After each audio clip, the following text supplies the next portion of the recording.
This is Daniel Harari, the Israeli army spokesperson, essentially telegraphing that they want to attack the only building still standing in the Al Rimal neighborhood of central Gaza City. Everything else has been totally destroyed. It's where all the administrative centers are. And this is the Al Shifa Hospital, which has 4,000 beds, and thousands of people, basically the entire Al Rimal neighborhood, are sheltering there because they have nowhere else to go because they're all homeless. They can either go there or they can go south to who knows where, to tent cities. Israel's attacking Khan Yunis. They've attacked the Nuseirat refugee camp. They've attacked everywhere along the way to Rafah. Start with Shifa Hospital, located in Gaza City, the biggest hospital in Gaza. Daniel Hagari, this is the Shifa Hospital.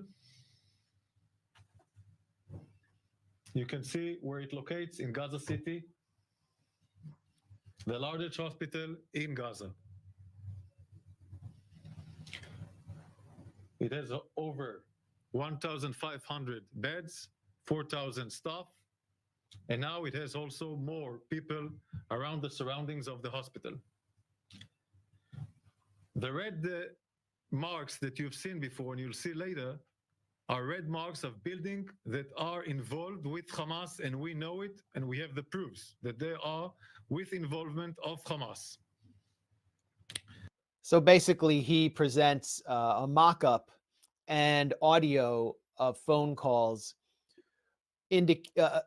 as proof that Hamas's military high command, the Al-Qassam brigades, are operating offices under the Al-Shifa hospital in tunnels, and announcing essentially that this is their main target. It's unclear to me what they're going to do. I've been to Al-Shifa hospital several times. If they attack Al-Shifa hospital, it would be one of the worst military massacres or massacres of civilians in history that we can think of in our lifetimes. I mean, there are tens of thousands of people there, and thousands of people there at all times. And it's on a very small slice of land surrounded by a tight warren of shops and restaurants. So the irony here is that if you look in the upper right-hand corner, it says IDF HQ Tel Aviv, and that's where he's speaking from. He's speaking from Hakiria, which is a giant complex in Tel Aviv that includes several skyscrapers or large office towers, and it's nestled in the middle of a civilian neighborhood in Tel Aviv, surrounded by residential areas. It's near the Azrieli shopping mall, the biggest shopping mall in Tel Aviv. And so basically this guy is speaking from within a civilian area in the military headquarters of Israel. He himself is using them as human shields while saying Hamas is using a hospital as human shields. And without presenting proof, they're just these phone calls between people in Gaza. They're not even they're intercepted phone calls, and one person is saying, "Oh yeah, they're all under there. They're under that hospital." I think it's important that we pay attention to this presentation. So they have animation, basically. They're showing us animation. And this is their supposed proof. And those phone calls, which they claim are intercepted, this is the same army that put out a supposed intercepted phone call from some Palestinian militants after the hospital bombing, claiming that these two militants admitted that the rockets were fired from near there. And of course, people pointed out that the accents were really off, did not sound like people from Gaza. And there was even a forensic analysis done on the audio, which basically showed that it had been manipulated and recorded on separate channels. And right. Again, even if you ignore that scrutiny there, the very fact that this military, the same one that lacked the intelligence capabilities to pick up that Hamas was planning October 7th, they now want us to believe that they can intercept phone calls from Hamas militants, which just happen to validate the core aims of Israeli propaganda. It's such a joke. It's such a joke. And of course, the U.S. media, trained to parrot whatever the Israeli government says, goes along with it. But anybody with their eyes open can see. I mean, this government is historically mendacious. They lie all the time. They commit massacres and lie all the time. So This is nothing new. There's no reason to take anything they say seriously. No, absolutely not. We can assume that there are tunnels. There are tunnels because That there's is true. pretty much nowhere Yes. else to go. Sure. Yeah.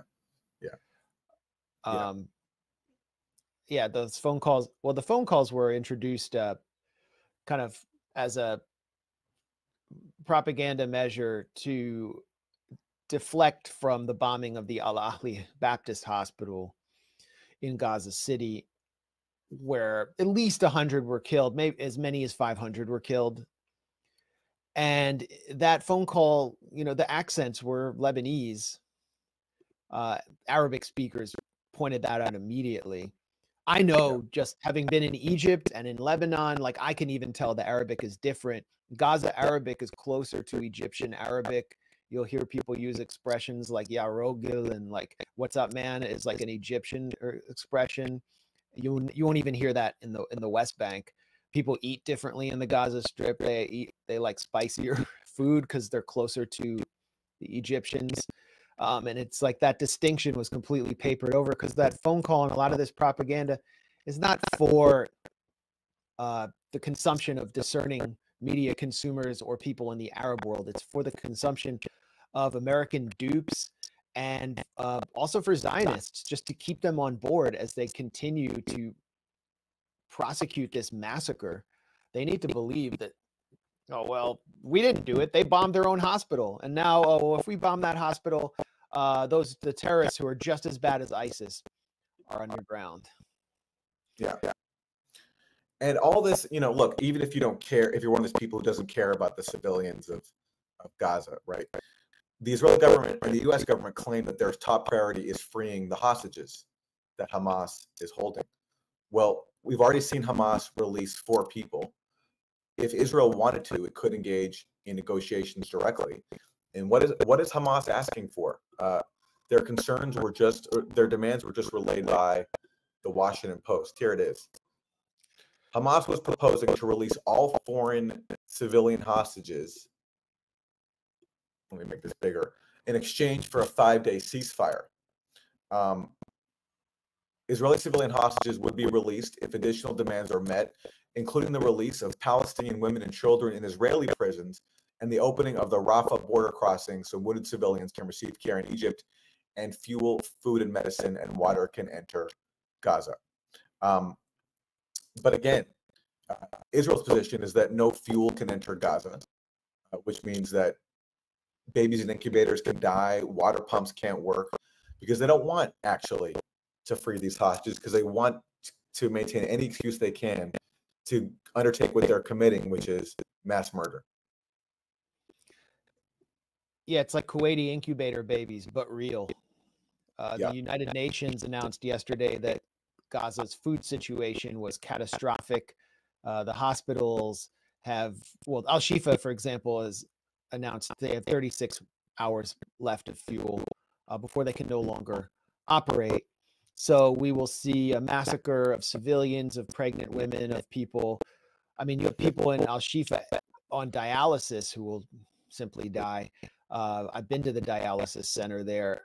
I mean, at every level, it's a catastrophe. The oncology wards are shutting down, and obviously people can't get out for emergency treatment that they can't get inside Gaza. And then you have something like at least 20,000 injured people, including critically injured people. You have, the last figure I saw a week ago was 1,400 people missing. According to Gaza rescue crews, hundreds of people are trapped under the rubble and can't be rescued because they don't have the tools, the powerful tools that were granted by like NATO, British intelligence to the Syrian white helmets, who have been showered with awards and welcomed in parliaments around the world, but the heroes saving lives in Gaza hospitals, well, they're just getting in the way of empire. So we're not hearing too much about them.